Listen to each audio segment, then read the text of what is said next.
itu berat. Tadi Mas Kiwil cerita. Sebenarnya nggak ada yang berat buat gue. Makanya gue bilang, gue kan nggak pernah menceraikan kedua istri gue. Tapi kedua istri gue yang menceraikan gue. Ya artinya tidak berhasil kan? Mereka yang tidak berhasil. Kalau gue sih berhasil. Ya gimana cara? It takes two Sekarang to gini, tango gimana? kalau mereka mau bertahan, kalau mereka masih bertahan, terima. Susah, senang, hidup bagaimana terima. Yang pasti satu, lu punya laki tanggung jawab. Ya kan? Cuma permasalahannya, mereka tuh kita sendiri nih ya, nggak mau menerima itu. Oke. Enggak, pertanyaannya, apakah Mas Kiwil, kalau itu Mas Kiwil berharap istri-istri menerima gitu. Kenapa Mas Kiwil tidak bisa menerima istri satu? Kenapa harus ada satu lagi? Sekarang gini, oke, bicara soal istri. Ya. Boleh nggak gue ngomong asumsi alibi yang lain? Iya. Mobil, ya, mau nggak bini dikasih mobil satu? Mungkin mau. Nggak mungkin, karena banyak teman-teman gue juga begitu, ngebullshit lah. Besok lu pengen usaha ini. Besok punya mobil ini, mau ganti ini. Kenapa analoginya benda? Hah? Kenapa analoginya benda? Karena harus punya pilihan, harus ada. Misalnya gini, gue nggak pernah nolak apa yang gue dikasih. Sama ketika mungkin bukan berarti gue nyari, enggak kok. Gue dapetin dia ini sekilas bahwa apa yang merasa gue harus dapetin dan gue pengen, ya ini memang nggak ada buat yang selama ini yang gue harapin dari sini nggak ada. Kayak gue udah punya mobil ini, tapi yang gue harapin ini nggak ada. Yang dicari nggak ada. Yang dicari apa sih Mas Kiwil? Apa sih yang dicari Mas Kiwil dari seorang perempuan, dari seorang istri? Sebenarnya jangan tunjuk di dalam sini. Yang dicari apa? Satu, Mas Kiwil ingin merasa apa? Zauzaha, taat saja sama suami. Okay. Jadi gue bilang dulu sama ini pun konsep dasar dari dulu begitu. Gue nggak butuh lu mau ngapain ini, tapi yang butuh lu taat aja deh, ya. Dengerin suami ngomong apa ini. Sama Maggie juga begitu ini. Tapi kan hasilnya tetap yang ada cuma gue dengar di berita begitu. Dengan Mas Kiwil ditaati, apa yang Mas Kiwil rasakan? Ya nyaman aja. Nyaman karena dari dulu kan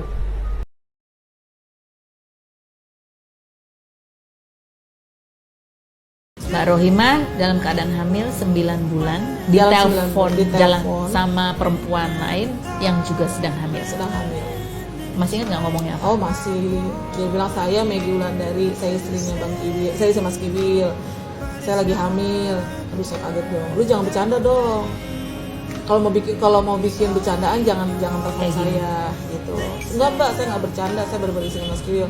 Oh ya udah nanti saya tanya ya. Saya tanya ke suami saya bilang, tanya aja Bang, apa dia kenal kok Maggie Wulandari.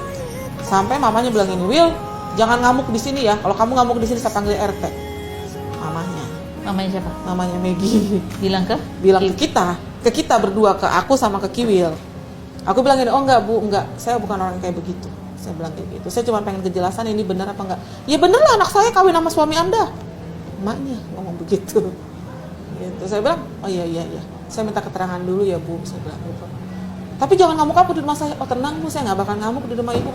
Segelas pun saya nggak bakal saya pecahin, saya bilang kayak gitu. Tenang Bu, saya gitu ya. Jadi Mbak Rohimah datang hamil 9 bulan, bawa anak yang kakinya baru dijahit, begitu datang terus si suami ini masuk ke dalam, ke kamar, terus ke kamarnya meluk Maggie karena Maggie nangis. Istri kamu sudah hamil, jadi udah cukup bagi saya. Saya pada saat itu ditahan dong saya sama Kiwil dong, nggak boleh pulang sendiri maksudnya, berangkat sama dia pulang sama dia gitu. Nggak mana kunci mobil, saya bilang itu saya mau pulang, saya bilang. Itu dalam keadaan hamil, saya gendong anak dong, umur 6 tahun. Si abang umur 6 tahun ya segini lah ya, TK kan, TKB gitu. Bayangin aja, hamil gede, saya gendong. Saya ya rebutan kunci mobil itu, rebut-rebutan gitu. Kata Kiwil, enggak, duduk dulu. Saya bilang, kata si Kiwil bilang gitu. Terus mamanya tuh udah pasang badan, takutnya saya ngamuk gitu kan, mamanya si Maggie udah pasang badan.